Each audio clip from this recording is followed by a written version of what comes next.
Hey, it's Jules with Radio Now 100.9. I want to help you cope with quarantine. Today, we are having a discussion on stress with my good friend, Dr. Kelsea Visalli. Kelsea, how you doing? Hello, I'm doing great, Jules. All right, I ask you every time, how's the weather in Hartford? It's finally nice. I was sitting outside drinking my coffee this morning, all about that life. Oh, well, totally flip-flopped. Today, we're not having such great weather here in Indy. But let's get right into it. Let's talk about stress.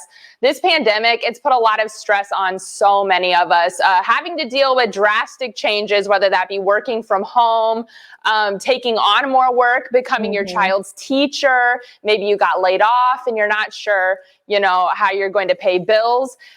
A lot of different scenarios cause stress. So let's talk about exactly how to deal with it. First of all, is stress a normal feeling? Completely. Everybody experiences stress. We experience it differently, of course.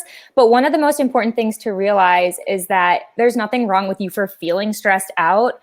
Where the physical concerns tend to come and the mental health concerns come is when the stress is chronic and we're having it for such a long time that we're starting to have all these physical symptoms and our bodies are deteriorating on us.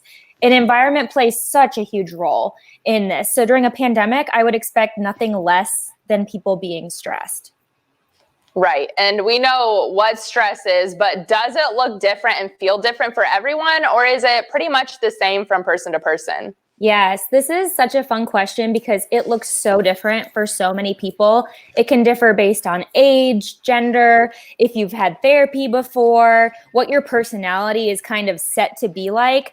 And one of the most common differences is that some people tend to internalize their stress, which means that they keep it in. They're a little more prone to feeling depressed and down. They don't share their stress. And then others externalize their stress. So they're very active, they're fidgety, they're anxious. You can kind of tell. And both of those pathways can be experiencing the same type of stress, but show it super differently. So we talked a little bit about how it can affect your mental health. Can you dive a little bit deeper into that? Definitely. So stress spikes our cortisol levels. Cortisol hormone is released when we're stressed. So the first response is this kind of fight or flight response where we're feeling like we either want to freeze, we want to go work harder, or we kind of just want to run away from it. But over time, the more that those stress hormones are releasing into our body, the more irritable we might feel, the more down we might feel. Some people might develop an anxiety disorder or symptoms of anxiety, and they're much more likely to feel burnt out. I notice with stress, the first person who might notice it is your partner or family members, because you're starting to kind of be grumpy and you can't really manage your normal social cues and grumpiness because you're so overwhelmed. Right. So stress is linked to anxiety and panic attacks. Is it also linked then to depression? And can stress kind of spiral into a long-term depression? Sure. So that's a great question. So I want to kind of note that stress itself is much different than anxiety, depression, and panic attacks. So anyone can have a symptom of depression or have a panic attack and not meet full criteria.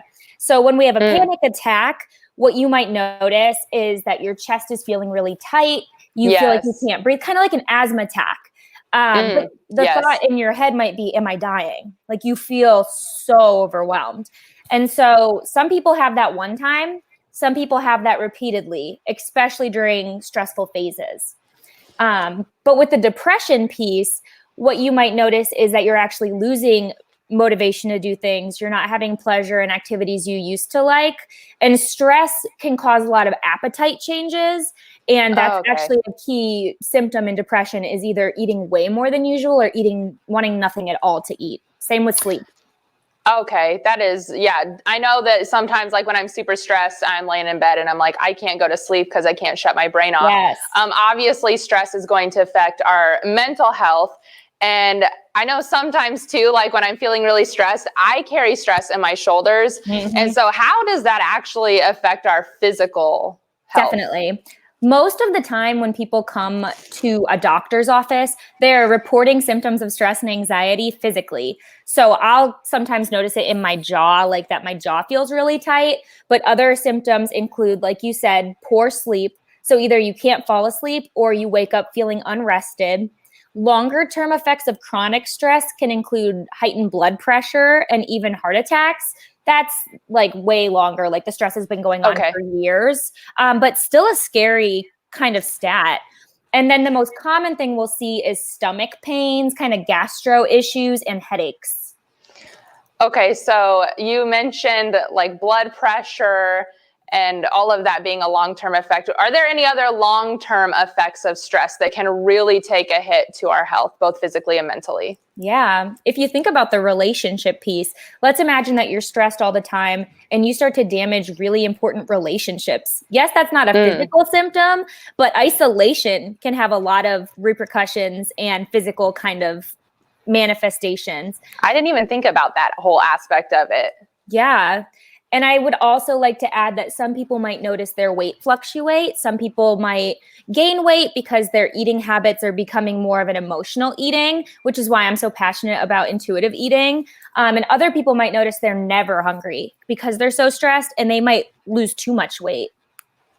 Okay. So what are some other warning signs and symptoms of stress that maybe we're not really focusing too hard on, but we need to really okay, this is a sign that I'm too stressed. I think for me, it's like my eye twitches. And that could be a screen time thing too, right? Like looking at the screen for so long. But one thing that I'll notice is my focus just goes out the door. I'm like, 15 tabs up. I'm like overworking it. I can't remember what we talked about 3 seconds ago. So concentration and memory disturbances are super common with stress. They're common with other things too, but it's something to look for. The other piece is just noticing, is your personality starting to change? Did you used to come home and enjoy making dinner and then watching a movie with loved ones? And now you just feel the urge to go into your bedroom and just kind of like lay around and not do anything? Having thoughts of this is never going to change or starting to really get into that negative space might be signs that stress is really starting to overtake your life. So how can I feel like it's impossible to avoid stress just because that's what life is. Sometimes we get thrown scenarios that are very, very stressful, but how can we reduce stress? Yeah. So there's a lot of different things you can do, but I think the most important one during this day and age is finding times to unplug. So like we're spreading the word right now by being, in front of technology, but sometimes, right? But so there's good parts of that. And then sometimes we have to just disconnect. We need to put our phone on airplane mode and we need to know we have an hour where we're just going to practice some meditation, journal. Journaling is so helpful to get all of those scrambling thoughts out of your head and onto paper. And I love writing stuff down. Yes, me too. And I think with the journal piece, like you don't have to keep it around. You can always dispose of it or rip it up or whatever you want to do. And sometimes that makes me feel better too. Just writing something down and ripping it up and just that. Then you're done with it in a sense. That's actually a therapy tool that we've used before for getting rid of like strong emotions. Yeah. And then the other piece I wanted to add, and you probably could take this advice, Jules, I know you, is learning where you need to say no or make your task list not happen. So like knowing I have this to do, but I'm not doing it today because it can wait. It's such an important tool to learn, and it can be really hard, especially if you're a people pleaser like me. Like saying no can be really difficult. Yes, I too. You know me too well. I am a people pleaser. So when do we know that we need to seek help to reduce our stress levels? Like when do we need to see a doctor or a therapist? I think definitely if we're starting to notice the physical symptoms creeping in, it also can be helpful just to get your blood work looked at and see if you have deficiencies in anything. But if it's been a few weeks and you're starting to not feel like yourself, it's never too soon to see a therapist. I think there's a myth that like you have to be at your worst of worst, but like I appreciate when people come in kind of mid symptoms so that we can kind of like nip it sooner than later. So before it really grows into something that is harder to bounce back from. That makes total sense.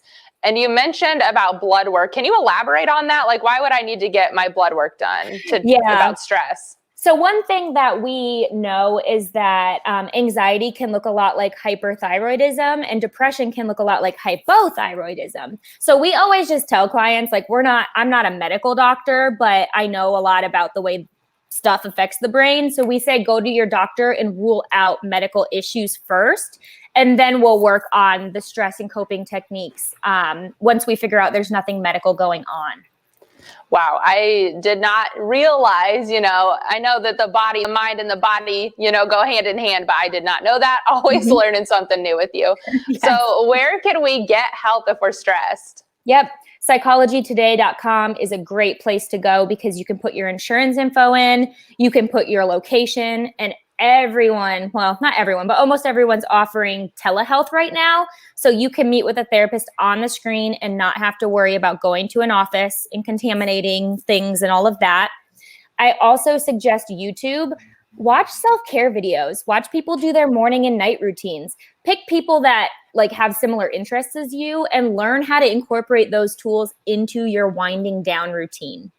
The last piece that I suggest is if you have a loved one you really trust, let them know that you're starting to feel really overwhelmed and ask them if there's anything they can do to support you. Same if you have a boss that you trust, let them know maybe you need a sick day. Mental health days are not just a fake thing. Those are really necessary for your physical health too. Totally, 1000%. Are there any free meditation or calming apps? Yes. Are those good tools to use? You know me, I love my apps. So I'm going to try to give a few. Pacifica is one of my favorites. It's spelled like Pacific with an A because you can track your mood across time. And it also offers meditation apps or meditation practice modules. The thing is, if you're using those apps for mental health, you probably also want to have a therapist you check in with, but there's nothing wrong with supplementing or just using mindfulness tools on your own. So my favorite mindfulness app right now is Simple Habit. It's 5-minute meditations. If you feel like you don't have the time to do it, you're the person I would tell needs to do it the most. So tap into either Simple Habit, Headspace, or Insight Timer are my favorite mindfulness-based apps. I definitely need to check that out because sometimes when my watch tells me it's time to breathe and stop, I'm like, I don't have time for this right now. And then you need to do it longer because you are the one that needs it. Yeah, for sure. Well, Dr. Kelsea Visalli, thank you so much for joining us today. How can we connect with you? You can connect with me on Instagram. It's dr.Kelsea Visalli, and I will link different meditation apps into my Instagram. You can also get my YouTube from there too. It's in the bio. Awesome. Thank you so much again for joining us. Remember, you can listen to us live at radionowindy.com. Download the Radio Now app or just tell Alexa to open Radio Now 100.9.